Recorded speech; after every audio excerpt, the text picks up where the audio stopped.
আসসালামু আলাইকুম। আমরা আজকে ফিজিক্সের প্রথম পত্রের চতুর্থ অধ্যায় অর্থাৎ নিউটনিয়ান বলবিদ্যা নিয়ে আলোচনা করব। তাহলে এই অধ্যায়ে আমাদের আলোচনার শুরুতেই আমাদের যে টপিকটা আসবে সেটা হচ্ছে জড়তা। ঠিক আছে, তাহলে এই অধ্যায়ের শুরুতে আমাদের আসতেছে জড়তা। তাহলে জড়তা জিনিসটা কি? এটা হচ্ছে আমাদের যে পদার্থ আমাদের যে অবস্থায় থাকবে চিরকাল সেই অবস্থায় থাকতে চাওয়ার যে প্রবণতা, সেটাই হচ্ছে আমাদের জড়তা। তাহলে পদার্থ যে অবস্থায় থাকবে চিরকাল সে অবস্থায় থাকতে চাচ্ছে, এটাই হচ্ছে জড়তা। এখন বলা হচ্ছে এই যে জড়তার পরিমাপক কোনটি। এমসিকিউতে সচরাচর যে জিনিসটা দেয় যে জড়তার পরিমাপক, আমরা জড়তা বেশি কোনটা আর কম কোনটা সেটা কিভাবে পরিমাপ করব, সেটা কি দিয়ে হবে, সেটা হচ্ছে ভর দিয়ে হবে। তাহলে ভর বা ছোটো হাতের এম হচ্ছে আমাদের জড়তার পরিমাপক। তাহলে যে বস্তুর বা যে ব্যক্তির ভর বেশি, হ্যাঁ, আমাদের নর্মাল কথা, যার ওজন বেশি, যে ব্যক্তির ওজন বেশি সে কি চলাফেরা বা হচ্ছে দৌড়ঝাঁপ করতে একটু অলসতা করবে, তাই না? সে বসে থাকতে পছন্দ করবে। তাহলে জড়তা কার বেশি হবে? যার বা যে বস্তুর ভর বেশি। ঠিক আছে, ভর বেশি হলে আমাদের জড়তা বেশি হবে, এটা হচ্ছে নর্মাল কথা। এখন এই জড়তার পরেই যে টপিক সেটা হচ্ছে আমাদের বল। তাহলে বল জিনিসটা কি? বল হচ্ছে আমাদের বলা হচ্ছে যে বাহ্যিক কারণে আমাদের স্থির বস্তু গতিশীল হবে। বল হচ্ছে এমন একটা জিনিস যে বাহ্যিক কারণে আমাদের স্থির বস্তুটা গতিশীল হবে এবং গতিশীল বস্তুটা তার অবস্থান পরিবর্তন করবে। তাহলে দুইটা কথা, একটা হচ্ছে স্থির বস্তু গতিশীল হবে আর গতিশীল বস্তু তার অবস্থান পরিবর্তন করবে। ঠিক আছে, অবস্থার পরিবর্তন ঘটাবে, এই জিনিসটা হচ্ছে আমাদের বল। তাহলে বলের বৈশিষ্ট্য খুব ইম্পর্ট্যান্ট। আমাদের প্রথম কথা, যেহেতু বল আমাদের গতিশীল বস্তুকে অবস্থার পরিবর্তন ঘটাবে বা স্থির বস্তু যেহেতু গতিশীল হবে, তার মানে বল অবশ্যই কী করে? ত্বরণ সৃষ্টি করে। বল অবশ্যই ত্বরণ সৃষ্টি করে। এছাড়া আমাদের যে কোনো একটা বস্তুকে আমরা বল প্রয়োগ করে কী করতে পারি? বিকৃতি ঘটাতে পারি। বল বিকৃতি ঘটাতে পারে।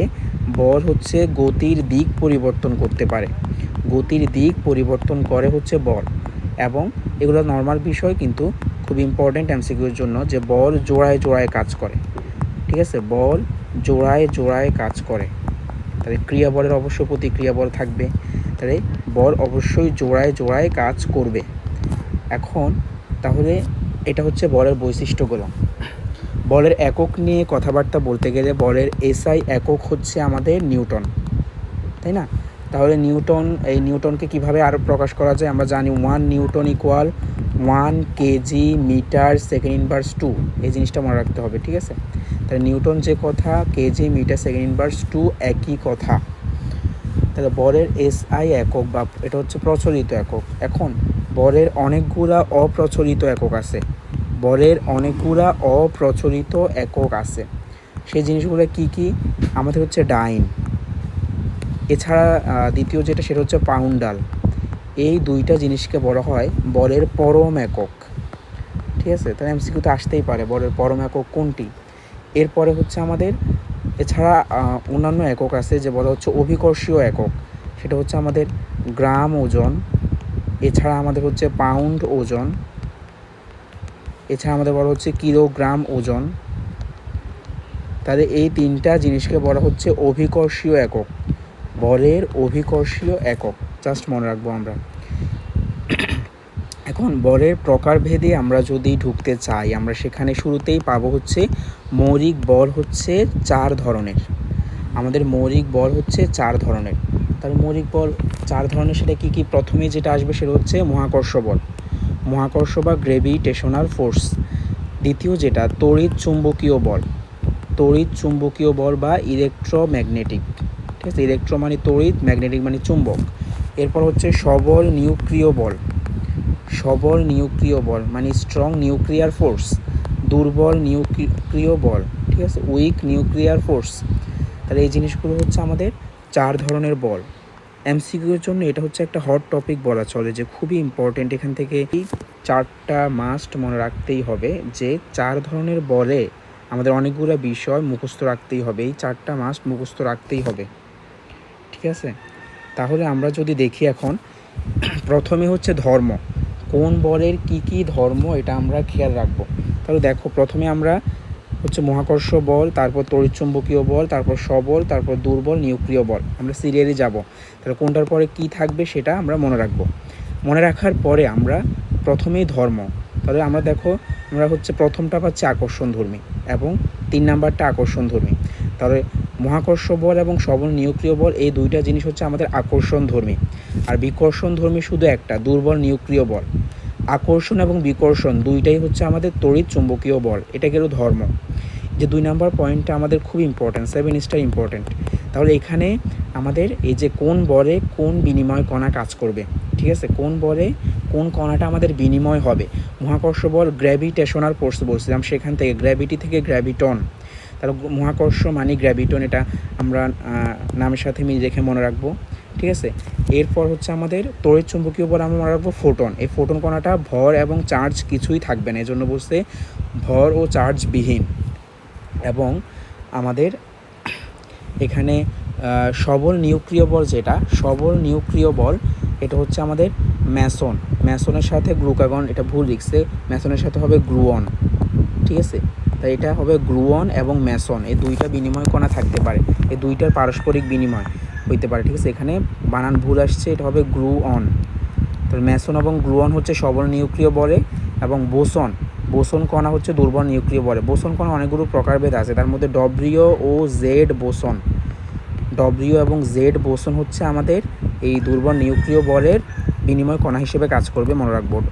এখন এই যে আমাদের পাল্লা, ঠিক আছে, তাহলে কোনটার পাল্লায় আমরা নর্মাল, এই যে দুইটা, প্রথম দুইটা হচ্ছে অসীম, আর পরের দুইটা কিন্তু অসীম না, পরের দুইটা নিউক্লিয়াসের মধ্যেই থাকবে। একটা হচ্ছে 10⁻15 আর একটা হচ্ছে 10⁻16, তাহলে অসীম 15 16, এভাবে মনে রাখবো। এরপর দেখো ভূমিকার মধ্যে খুব ইম্পর্টেন্ট, এটাও 7 স্টার ইম্পর্টেন্ট। তাহলে এটার মধ্যে আমরা মহাকর্ষ বল মানে হচ্ছে জিনিসটা পদার্থসমূহকে যুক্ত করে গ্রহ, নক্ষত্র, গ্যালাক্সি গঠন করবে। আর আমাদের তড়িৎ চুম্বকীয় বল খুব ইম্পর্টেন্ট, অণু গঠন করে এবং কঠিন এবং তরল অবস্থার জন্য দায়ী। আমাদের পদার্থের 3টা অবস্থা বলা হয়, কঠিন, তরল, বায়বীয়, আর চতুর্থ অবস্থা হচ্ছে প্লাজমা। তার প্রথম 2টা অবস্থার জন্য দায়ী হচ্ছে তড়িৎ চুম্বকীয় বল। এছাড়া আমাদের সবল মানেই মনে রাখবো নিউক্লিয়াস গঠন করবে, তাহলে সবল নিউক্লিয় নামের সাথে নিউক্লিয়াস।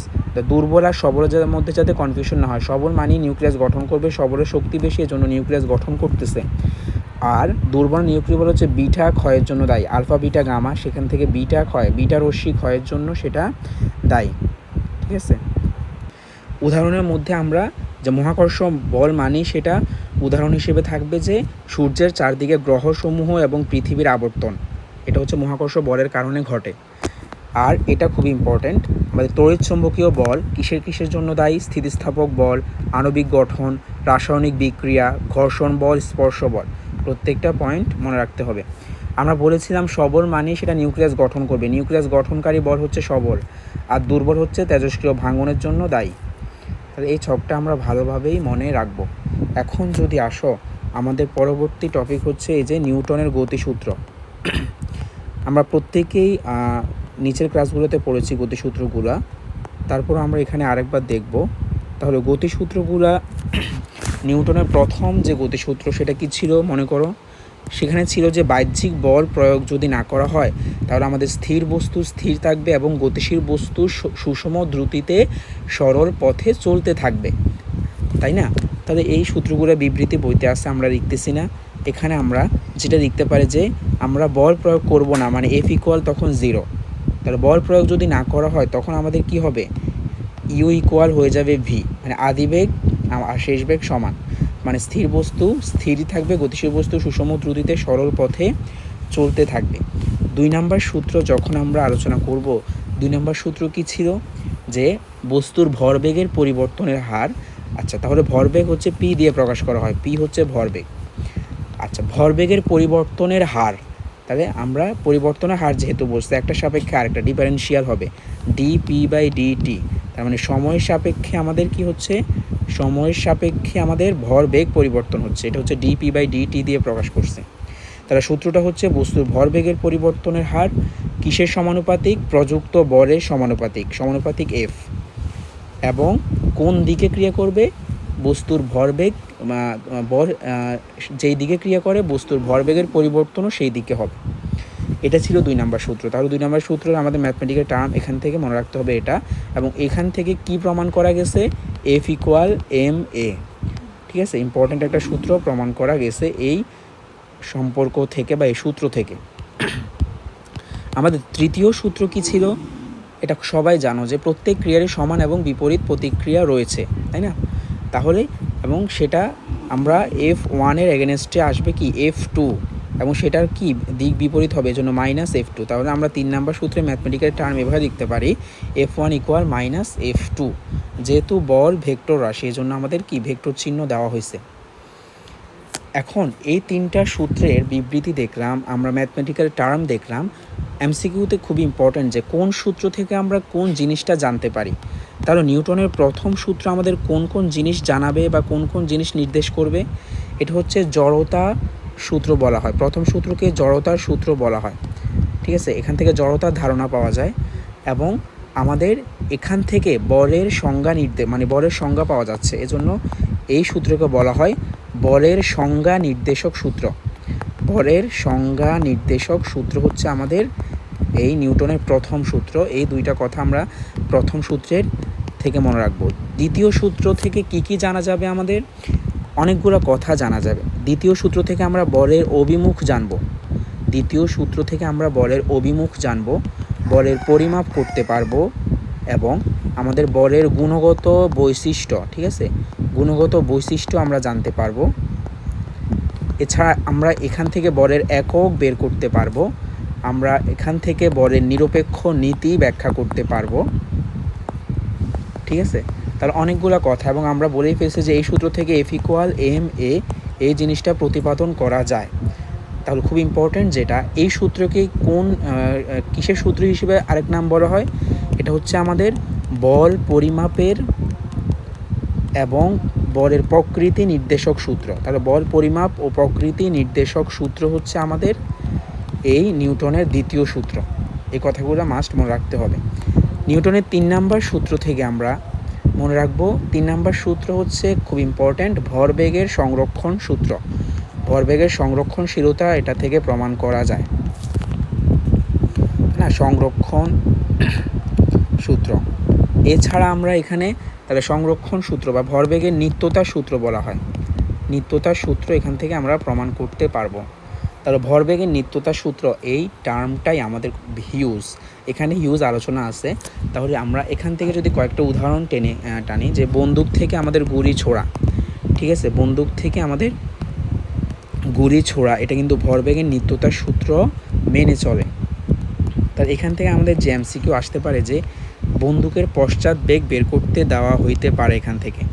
তাহলে এখান থেকে আমাদের বন্দুকের পশ্চাৎ বেগ বের করতে দেওয়া হইতে পারে। তাহলে আমরা এই যে বন্দুকের পশ্চাৎ বেগ জিনিসটা কি, যখন আমরা হচ্ছে বন্দুক চালাবো বা বন্দুক থেকে গুলি ছোড়া হবে, তখন বন্দুক তার পিছন দিকে একটা ধাক্কা অনুভব করে। ঠিক আছে, পিছন দিকে একটা ধাক্কা অনুভব করে, এই ধাক্কাটাকেই বলা হচ্ছে বন্দুকের পশ্চাৎ বেগ। যেহেতু পিছন দিকে হচ্ছে আমাদের বল অনুভব করতেছে, জন্য পিছন মানে পশ্চাৎ। তাহলে আমরা এটাতে অনেকেরই কনফিউশন হয়, V2 কোনটা ধরবো, V1 কোনটা ধরবো, M1 কোনটা ধরবো, M2 কোনটা ধরবো। তাহলে আমরা বল দিতেছি সামনের দিকে, কিন্তু বন্দুকের পশ্চাৎ বেগ পিছনের দিকে, এজন্য এখানে মাইনাস আসবে। মাইনাস দ্বারা ঋণাত্মক চিহ্ন দ্বারা আমাদের বোঝাচ্ছি এটার দিক হচ্ছে পিছন দিকে। এছাড়া আমরা বলেছি এখানে M1 M2 দিয়ে আমরা শিখবো না, আমরা মনে রাখার জন্য শর্টকাট, যে গুলির ভর উপরে থাকবে, গুলির ভর ইন্টু গুলির বেগ, আর নিচে হচ্ছে বন্দুকের ভর, আর V2 হচ্ছে বন্দুকের পশ্চাৎ বেগ। তাহলে সহজ কথা এমসিকিউতে আমরা এভাবে বের করব যে গুলির ভর, ঠিক আছে, গুলির ভর ইন্টু গুলির বেগ ডিভাইডেড বাই বন্দুকের ভর। এই সূত্র দিয়ে আমরা বন্দুকের পশ্চাৎ বেগ বের করব। আশা করি বুঝতে পেরেছ। এছাড়া ভরবেগের সংরক্ষণ সূত্রের আরও অনেকগুলো কথা আছে, যে ঘোড়ার গাড়ি টানা, ঠিক আছে, ঘোড়ার গাড়ি টানা এটাতেও ভরবেগের সংরক্ষণ সূত্র অ্যাপ্লাই হয়। পাখির যে আকাশে উড়া, ঠিক আছে, এবং পাখির ডানা কর্তৃক যে পিছন দিকে বল, ওইটার হিসেবে বলা হচ্ছে পাখির আকাশে উড়াও আমাদের 3 নাম্বার সূত্রকে আমাদের হচ্ছে প্রযোজ্য সেই ক্ষেত্রে। এছাড়া আমাদের রকেটের গতিও ভরবেগের সংরক্ষণ সূত্রের প্রয়োগের মধ্যেই পড়ে। তাহলে রকেটের গতি নিয়ে এখানে বিস্তারিত আলোচনা তোমাদের বইতে আছে, এজন্য এটা আমাদের দেখতে হবে ভালোভাবে। এখন এই যে রকেটে আমাদের মেইন কথা হচ্ছে রকেটের জ্বালানি হিসেবে কোন গ্যাস থাকবে। তাহলে রকেটের জ্বালানি হিসেবে আমাদের থাকবে তরল হাইড্রোজেন। এটা এমসিকিউতে আসে এবং বেসিকের জন্য আমাদের মনে রাখতে হবে। এবং এই তরল হাইড্রোজেনকে দহন করার জন্য আমাদের জ্বালানিকে দহন করার জন্য আমাদের থাকবে তরল অক্সিজেন।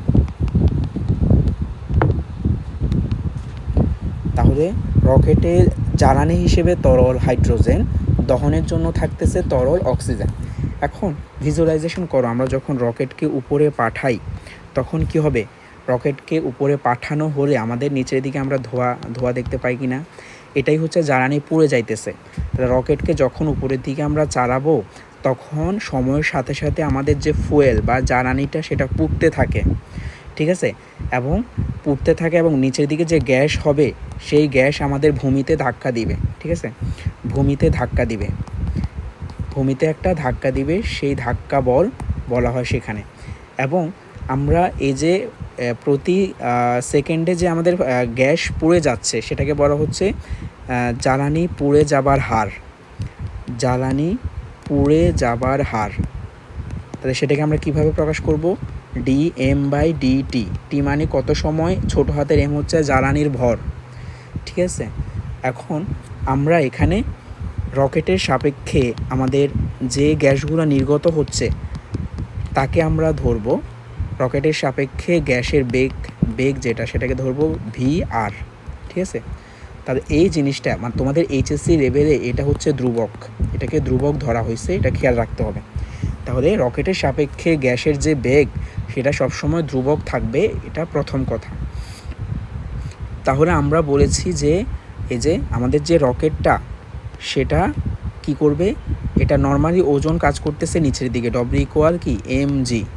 তাহলে রকেট যখন আমাদের উপরের দিকে উঠবে তখন অবশ্যই কি থাকবে, তার একটা বল থাকবে, তাই না, উপরের দিকে উঠতেছে তার মানে বলের সাহায্যেই তো উঠতেছে। তাহলে উপরের দিকে যখন উঠবে অবশ্যই এই যে ওজন থেকে তার বলের পরিমাণটা বেশি হতে হবে, না হলে তো উপরের দিকে সে উঠতে পারবে না, বুঝতে পারছো। তাহলে যখন আমাদের এখানে রকেটটা উপরের দিকে উঠতে শুরু করবে তাহলে রকেটের ঊর্ধ্বমুখী যে বল সেটা বের করতে দেওয়া হয়, ঊর্ধ্বমুখী বল বা ধাক্কা, ঠিক আছে। তাহলে এটা F = আমরা কি হবে, আমরা এটা বের করব হচ্ছে এই যে dp/dt দিয়ে। আমরা তো জানি বস্তুর ভরবেগের পরিবর্তন হওয়ার প্রযুক্ত বলের সমানুপাতিক এবং বল যেদিকে ক্রিয়া করে বস্তুর ভরবেগের পরিবর্তনও সেদিকেই ঘটে। তাহলে এখানে আমাদের ভরবেগ p এর জায়গায় কী হবে, আমরা জানি p = হচ্ছে আমাদের mv। তাহলে আমরা ভিকে ধরছি vr। তাহলে এখানে আমাদের যেহেতু আমাদের vr আমরা বলছি কি থাকবে, ধ্রুবক থাকবে, তাহলে vr সামনে চলে আসবে dm/dt। সোজা কথা আমাদের সূত্র, ঊর্ধ্বমুখী বলের সূত্র হচ্ছে vr × dm/dt। এখন আমরা বলেছি নিচের দিকেও কি কাজ করবে, ওজন কাজ করবে। তাহলে যখন আমাদের বলবে যে এই যে রকেটের উপরের দিকে লব্ধি কথাটা যখন আসবে তখন আমরা বলেছি ওজন থেকে ঊর্ধ্বমুখী বল, ওজন থেকে ঊর্ধ্বমুখী বল অবশ্যই বড় হতে হবে, অন্যথায় রকেট উপরের দিকে যাবে না, নর্মাল কথা। তো যখন লব্ধি বল আসবে F net = আমরা কি লিখব, আমরা লিখব হচ্ছে এই যে আমাদের যে ঊর্ধ্বমুখী বল যেটা পাইছি সেটা মাইনাস আমাদের কি এই যে ওজন যেটা সেটা। তাহলে ঊর্ধ্বমুখী বল কি পাইছি, vr dm/dt মাইনাস আমাদের হচ্ছে এখানে বড় হাতের m × g। আমরা জানি ওজন হচ্ছে W = mg, এখানে বড় হাতের m লেখার কাহিনী আছে, আমরা একটু পরেই বলবো, ঠিক আছে। তাহলে আমাদের এখানে আমরা F net উপরের দিকে লব্ধি বল নির্ণয় করার যে সূত্র সেটা হচ্ছে vr × dm/dt মাইনাস mg। তাহলে আমরা যখন রকেট চলতে শুরু করবে, উপরের দিকে উঠতে শুরু করবে, তখন আমাদের কি বলছি, জ্বালানি পুড়তে থাকবে, জ্বালানি পুড়ে যাবার হার হচ্ছে আমাদের dm/dt আমরা বলে ফেলছি। তাহলে যখন রকেট একদম তার গন্তব্যস্থলে চলে যাবে মানে উড্ডয়নের শেষ যখন হবে তখন জ্বালানির পরিমাণ কিন্তু আর থাকবে না, মানে জ্বালানি শেষ, তাই না, জ্বালানি শেষ মানে উড্ডয়নও শেষ। তাহলে জ্বালানির পরিমাণ তখন 0। তাহলে এই যে আমরা আমার বড় হাতের এমটা আমরা কিভাবে বের করব, দুইটা কথা আসবে এখানে।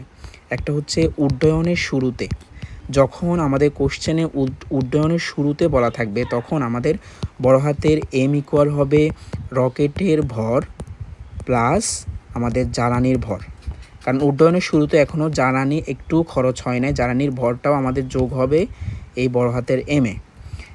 বুঝতে পারছি? তাহলে আমাদের উড্ডয়নের শুরুতে আমরা এই বড় হাতের এমের দুইটা যোগ করে ফেলবো। আর যখন বলবে যে উড্ডয়নের শেষে কথাটা থাকলেই তখন কিন্তু আমাদের বড় হাতের এম ইকুয়াল হবে শুধু রকেটের ভর, কারণ তখন জ্বালানির ভর হয়ে যাবে 0।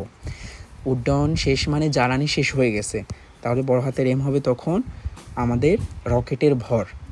এতটুকু আমরা আশা করি বুঝতে পারছি। দুইটা সূত্র পাইলাম, একটা হচ্ছে ঊর্ধ্বমুখী ধাক্কা বল আর একটা হচ্ছে লব্ধি বল। এখন যদি তোমাদেরকে এই কোশ্চেনটা দেওয়া হয় তাহলে কোশ্চেনটা একটু ভালোভাবে পড়ো আগে। কি বলা হচ্ছে যে আমাদের 1500 কেজি জ্বালানি, তাহলে জ্বালানির ভর দেওয়া আছে 1500 কেজি। 1500 কেজি জ্বালানি সহ একটি রকেটের মোট ভর হচ্ছে আমাদের 20,000 কেজি। রকেটের সাপেক্ষে আমাদের 300 মিটার পার সেকেন্ড বেগে ভূমিতে জ্বালানি 200 কেজি পার সেকেন্ড হারে আমাদের জ্বালানি পুড়ে বের হয়। এটা হচ্ছে উদ্দীপক। এবং 1 নম্বর কোশ্চেন হচ্ছে ঊর্ধ্বমুখী ধাক্কা বল কত, 2 নম্বর হচ্ছে জ্বালানি শেষ হওয়ার মুহূর্তে আমাদের লব্ধি বল কত। তাহলে আমরা একটা সূত্র প্রথমেই পড়ছি যে ঊর্ধ্বমুখী ধাক্কা বল, এটা সূত্র আমরা প্রথমেই পড়ছি। এফ ইকুয়াল কী হবে আমাদের ভি আর ডি এম বাই হচ্ছে ডিটি, তাই না? এটা আমরা পড়ে ফেলছি। তাহলে এখানে আমাদের ভি কোনটা, এই যে 300 মিটার পার সেকেন্ড, এটা হচ্ছে আমাদের ভি। তাহলে ভি আর যেটা সেটা হচ্ছে আমাদের 300। এখন বলো আমাকে এই যে এম এর, দেখো এখানে একটু খেয়াল করো, আমরা ডিরেক্ট কিন্তু বলে দিছে আমাদের ডি এম বাই ডিটি বলছি জ্বালানি নির্গমনের হার। নির্গমনের হার কিন্তু এই যে হার কথাটা দিয়ে আমাদের ডিরেক্ট সূত্রটা বলে দিছে, আমাদের মানটা বলে দিছে যে 200। তাহলে এটা তো আমরা এত কিছু বের করা রাখতেছে না, আমাদের 300 ইন্টু 200, ডিএম বাই ডিটি এর মান হচ্ছে আমাদের 200 ডিরেক্ট দেওয়া আছে। বুঝতে পারছি? তাহলে এখানে হচ্ছে এই যে এই মানটা আসবে, আশা করি বুঝতে পারছো। এরপরে আমাদের 2 নম্বর কোশ্চেনটা যেটা বলছে, 2 নম্বর কোশ্চেনে বলছে যে লব্ধি, তাই না? লব্ধি বল। তাহলে আমাদের লব্ধি বলের সূত্র কি বলছি, এফ নেট ইকুয়াল ভি আর D M by D T minus বড় হাতের এম জি, তাই না? এটার মান আমরা পেয়ে গেছি 6000, হ্যাঁ, এটা পেয়ে গেছি আমরা একটু আগে। তাহলে আমাদের এখন যেটা লাগবে, আমরা বলছি যে আমরা কোশ্চেনে দেখব উড্ডয়নের শেষে বলছে নাকি উড্ডয়নের শুরুতে বলছে। দেখো বলছে উড্ডয়নের শেষ হওয়ার মুহূর্তে, জ্বালানি শেষ হওয়ার মুহূর্তে লব্ধি বল, তার মানে জ্বালানি শেষ মানে আমাদের হচ্ছে এই যে বড় হাতের এম ইকুয়াল আমরা কি বলছি, আমরা বলছি উড্ডয়নের শেষ বা জ্বালানি শেষ তখন হচ্ছে বড় হাতের এম শুধুমাত্র রকেটের ভর হবে। তাহলে রকেটের ভরটা কত, রকেটের ভর বের করতে হবে আমাদের। এই যে জ্বালানি দেওয়া আছে 1500 এবং আমাদের আর মোট ভর দেওয়া আছে 20,000।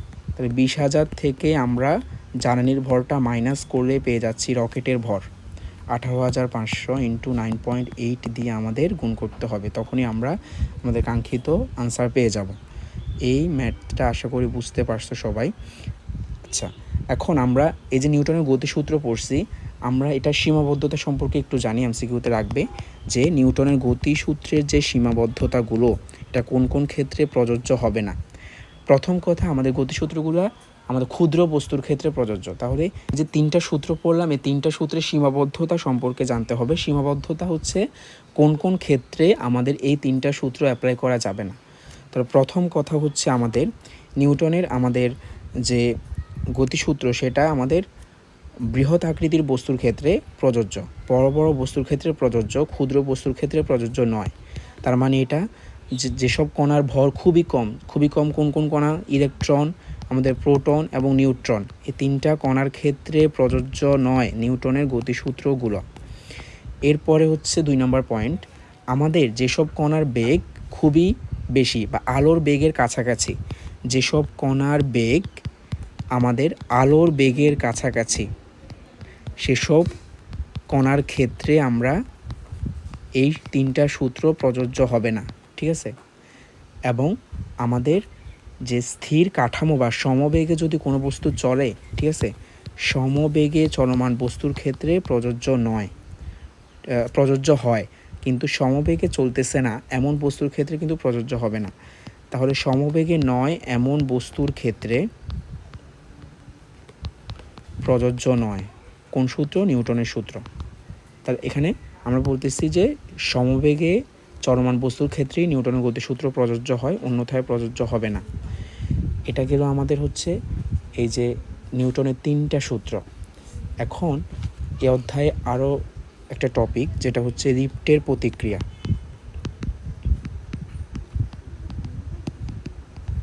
তাহলে আমরা বেশিরভাগ সবাই লিফটে উঠেছি বা ওঠানামা করি। তাহলে লিফটে যখন উঠি তখন আমাদের একটা ওজন থাকে এবং লিফট তার বিপরীতে আমাদের কি করে, একটা প্রতিক্রিয়া বল দেখায়। তো সেটাই হচ্ছে তার প্রতিক্রিয়া। তাহলে আমরা 1 নাম্বার যে পয়েন্ট হবে, যখন আমরা এ ত্বরণে লিফটে উপরে উঠব, এ ত্বরণে লিফটে উপরে যখন উঠব তখন আমাদের কি হবে, আমাদের তখন এই যে আমাদের ওজন কিন্তু W = আমরা mg, আর আমাদের প্রতিক্রিয়া বল আমরা r দিয়ে প্রকাশ করব। যেহেতু আমরা উপরে উঠতেছি এজন্য mg + a, ঠিক আছে, এ ত্বরণে উপরে উঠতেছি। তাহলে এখানে বলো আমাদের ওজনটা বেশি হচ্ছে নাকি প্রতিক্রিয়া বল বেশি হচ্ছে? তো অবশ্যই প্রতিক্রিয়া বল > ওজন।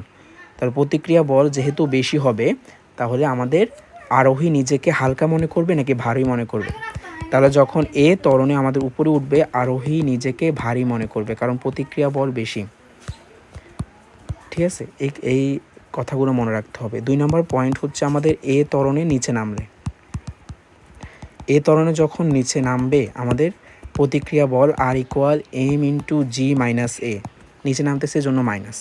তাহলে আমাদের এই যে ওজন থেকে আমাদের প্রতিক্রিয়া বল কি হচ্ছে, ছোট হচ্ছে। যদি প্রতিক্রিয়া বল ছোট হয়, আরোহী নিজেকে কি মনে করবে, হালকা মনে করবে।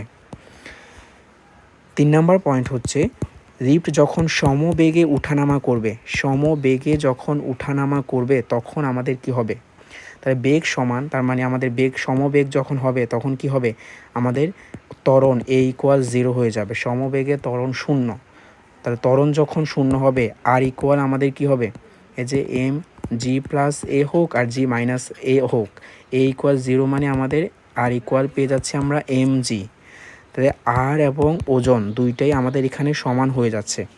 তাহলে আরোহী নিজেকে হালকাও মনে করবে না, ভারীও মনে করবে না, অর্থাৎ আরোহীর ওজনের কোনো পরিবর্তন হবে না। 4 নম্বর পয়েন্ট হচ্ছে আমাদের খুব ইম্পর্টেন্ট, যে লিফট যখন অবাধে নিচে নামবে, লিফট অবাধে নিচে নামলে, অবাধে কথাটার অর্থ কি? এটা অর্থ হচ্ছে আমাদের যে ত্বরণে আমরা নিচে নামবো সেটা অভিকর্ষজ ত্বরণের সমান। তাহলে আমাদের ত্বরণটা অভিকর্ষজ ত্বরণের সমান হবে।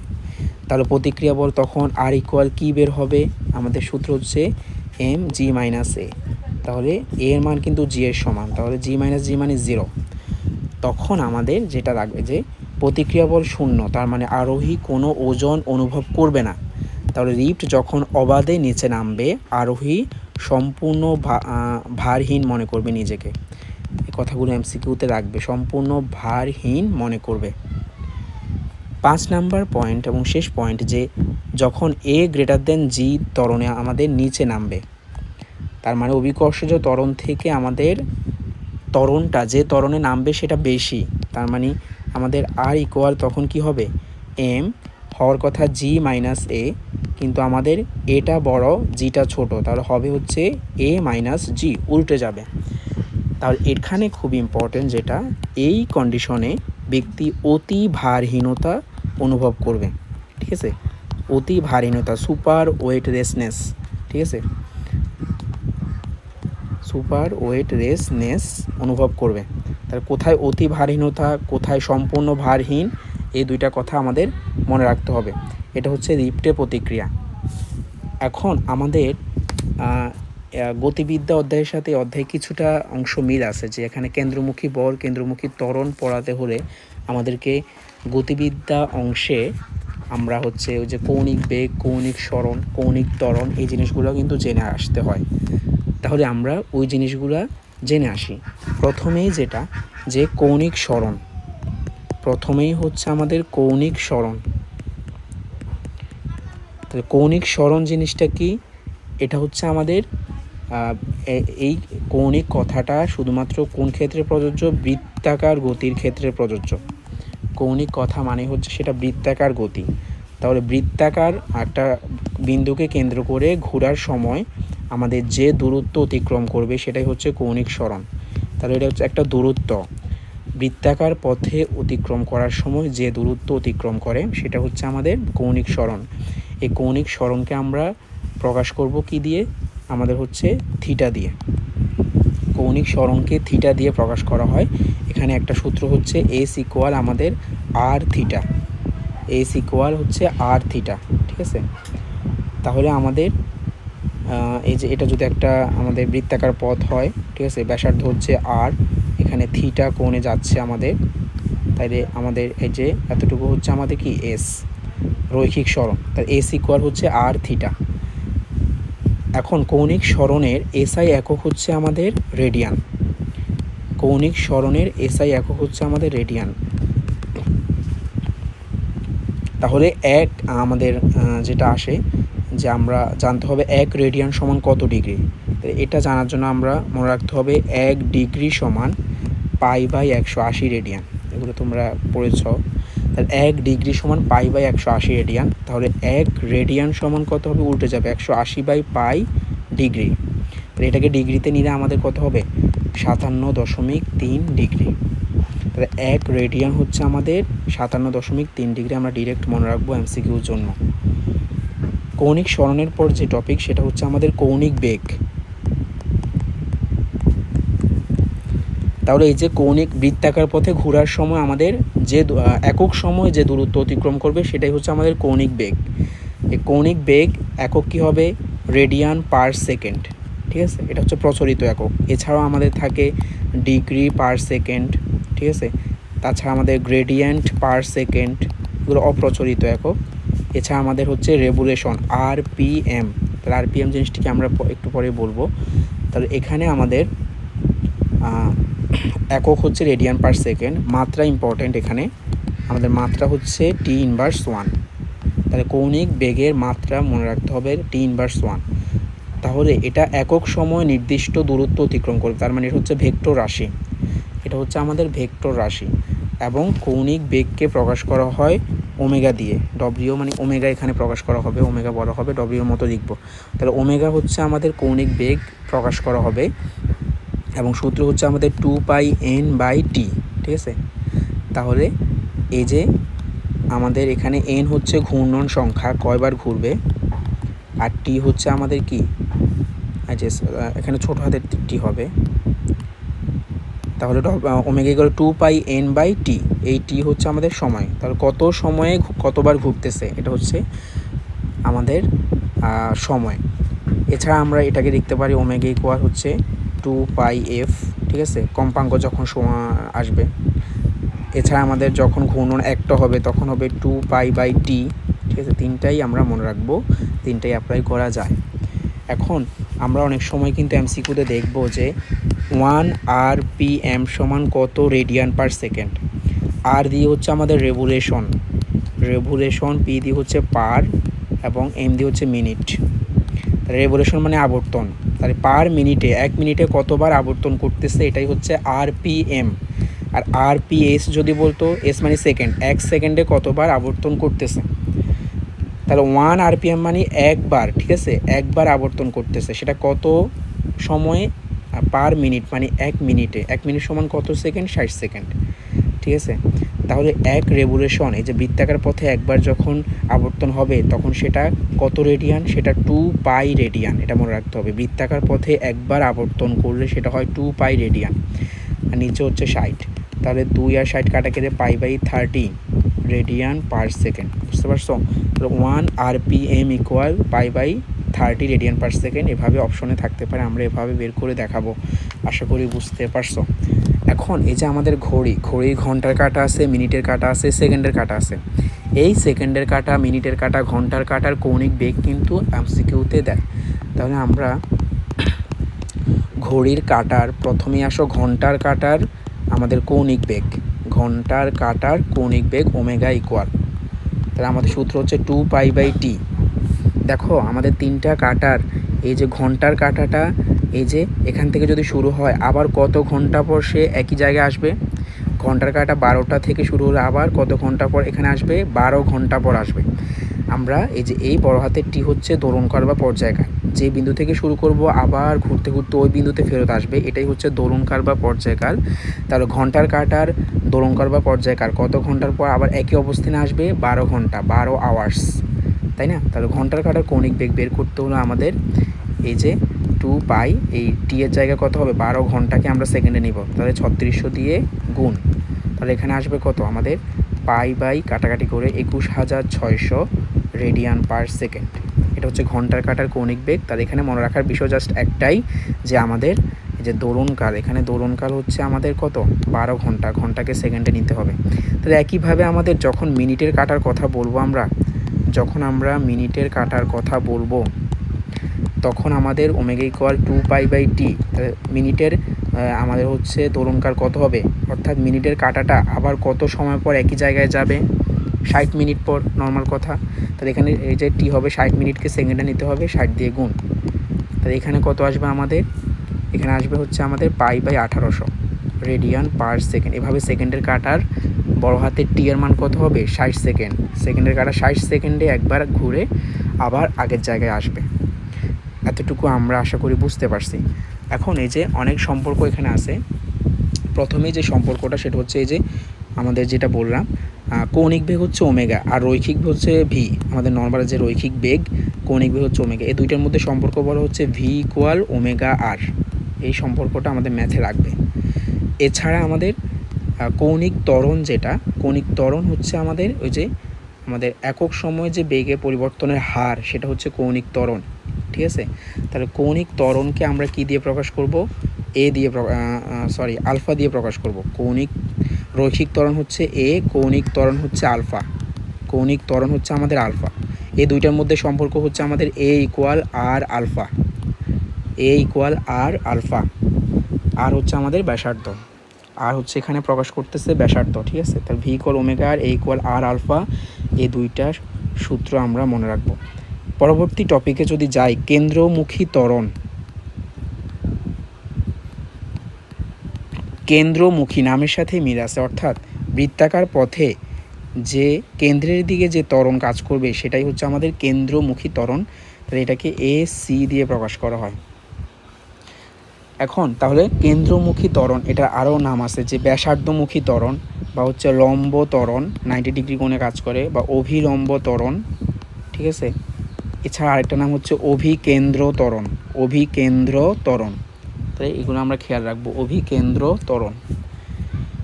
তাহলে আমাদের এখান থেকে প্রথমেই যে সূত্র সেটা হচ্ছে আমাদের এ ইকুয়াল ভি স্কোয়ার বাই আর। তাহলে কেন্দ্রমুখী ত্বরণের প্রথম সূত্র হচ্ছে এ ইকুয়াল ভি স্কোয়ার বাই আর, এবং আমাদের একটু আগে আমরা পাইছি ভি ইকুয়াল ওমেগা আর। তাহলে ভি এর জায়গায় ওমেগা আর বসালে এখানে আরেকটা সূত্র পাচ্ছি, সেটা হচ্ছে ওমেগা স্কোয়ার আর। বুঝতে পারছো? কেন্দ্রমুখী ত্বরণের দুইটা সূত্র পাইছি, V square by R, omega square R. এখন এই কেন্দ্রমুখী ত্বরণ যে বরাবর কাজ করবে সে একই দিক বরাবর কী কাজ করবে, কেন্দ্রমুখী বল কাজ করবে। কেন্দ্র মানে ব্যাসার্ধের দিকে বা কেন্দ্রের দিকে যে বল কাজ করে তাকে আমরা বলবো কেন্দ্রমুখী বল। এটার আরেক নাম কি, অভিকেন্দ্র বল। ইংলিশ নামটাও মনে রাখতে হবে, সেন্ট্রিপেটাল। একটু পরেই পাবো কেন্দ্র বিমুখীর ইংলিশ হচ্ছে সেন্ট্রিফিউগাল। তাহলে আমরা কেন্দ্রমুখী বল হচ্ছে সেন্ট্রিপেটাল ফোর্স, ঠিক আছে? এই সেন্ট্রিপেটাল ফোর্স, এটা আমাদের দিক কোন দিকে কাজ করবে, দিক হচ্ছে আমাদের কেন্দ্রের দিকে, কেন্দ্রের দিকে কাজ করবে, এটা আমরা জানি, তাই না? দিক হচ্ছে আমাদের কেন্দ্রের দিকে। এখন আমাদের কেন্দ্র বিমুখী বল যেহেতু দিক আছে, এটা অবশ্যই কী হবে, আমাদের ভেক্টর রাশি হবে। আর আমরা এখানে যে এফ পাবো, অর্থাৎ এটাকে এফ সি, সেন্ট্রিপেটালের সি আসছে এখানে, কেন্দ্র বিমুখীকে এফ সি দ্বারা প্রকাশ করা হয়, এফ। তাহলে আমাদের নর্মাল হচ্ছে এফ ইকুয়াল এম এ। একটু আগে আমরা এ ইকুয়াল পাইছি ভি স্কোয়ার বাই আর, ঠিক আছে? তাহলে এখান থেকে আমরা প্রথম সূত্রটা পাচ্ছি, ভি এর জায়গায় আমরা ওমেগা আর বসাবো, তাহলে এফ সি ইকুয়াল হচ্ছে আমাদের এম ওমেগা স্কোয়ার আর। কেন্দ্রমুখী বলের আমাদের এই সূত্রটা মনে রাখতে হবে, এম ওমেগা স্কোয়ার আর। তাহলে এখান থেকে আরেকটা সূত্র পাইছি, F C equal M V square by R. দুইটা সূত্র মনে রাখতে হবে। তাহলে এই দুইটা সূত্র মনে রাখতে হবে। আমরা এই ক্লাসের শুরুর দিকে যখন মৌলিক বল নিয়ে কথাবার্তা বলেছিলাম তখন আমরা কয়েকটা জিনিস মিস করে আসছি, আমরা এগুলো একটু রিপিট করতে চাই। প্রথমেই এই যে মৌলিক বলগুলোর সক্রিয়তা, কোনটা সবচেয়ে বেশি সক্রিয়, কোনটা সবচেয়ে কম সক্রিয়, এই জিনিসগুলো এমসিকিউর জন্য খুব ইম্পর্টেন্ট। আমরা কিভাবে মনে রাখবো? আমরা মনে রাখবো শতদম। আমরা মনে রাখবো শতদম দিয়ে। তাহলে শ দিয়ে হচ্ছে আমাদের সবল নিউক্লিয় বল। তাহলে সবচেয়ে সক্রিয় বল হচ্ছে সবল নিউক্লিয় বল। এরপর হচ্ছে তড়িৎ চুম্বকীয় বল হচ্ছে আমাদের পরের সক্রিয়। দু দিয়ে দুর্বল নিউক্লিয় বল, ম দিয়ে হচ্ছে মহাকর্ষ বল। তার মানে সবচেয়ে দুর্বল বল হচ্ছে আমাদের মহাকর্ষ বল। শতদম দিয়ে আমরা মনে রাখবো। এখন এই যে আমাদের তিনজন বিজ্ঞানী, হ্যাঁ, আব্দুস সালাম, ঠিক আছে, এরপর হচ্ছে আমাদের ওয়াইনবার্গ এবং হচ্ছে গ্লাসো, এই তিনজন বিজ্ঞানী মিলে দুইটা বলকে একীভূত করছে, ঠিক আছে। কোন দুইটা বলকে একীভূত করছে এই তিনজন বিজ্ঞানী মিলে? আমাদের তড়িৎ চুম্বকীয় বল এবং আমাদের দুর্বল নিউক্লিয়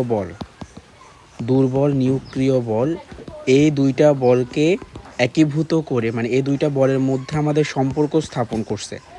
তো এই দুইটা বলের মধ্যে সম্পর্ক স্থাপন করে ওনারা যে তত্ত্ব দিছে সেটা হচ্ছে আমাদের সালাম ওয়াইনবার্গের তত্ত্ব, ঠিক আছে। সালাম ওয়াইনবার্গের তত্ত্ব। কেন গ্লাসো বাদ গেছে এখানে আমি জানি না, মানে তত্ত্বের নামের মধ্যে ওদের দুইজনের নাম আসছে, সালাম ওয়াইনবার্গের তত্ত্ব। তাহলে এই ইনফরমেশনটা কিন্তু একবার মেডিকেলে আসছে যে কোন দুইটা বলকে একীভূত করা হয়েছে। সেটা হচ্ছে আমাদের কি, আমাদের তড়িৎ চুম্বকীয় বল এবং দুর্বল নিউক্লিয় বল, এই দুইটা বলের নাম আমাদেরকে মনে রাখতে হবে।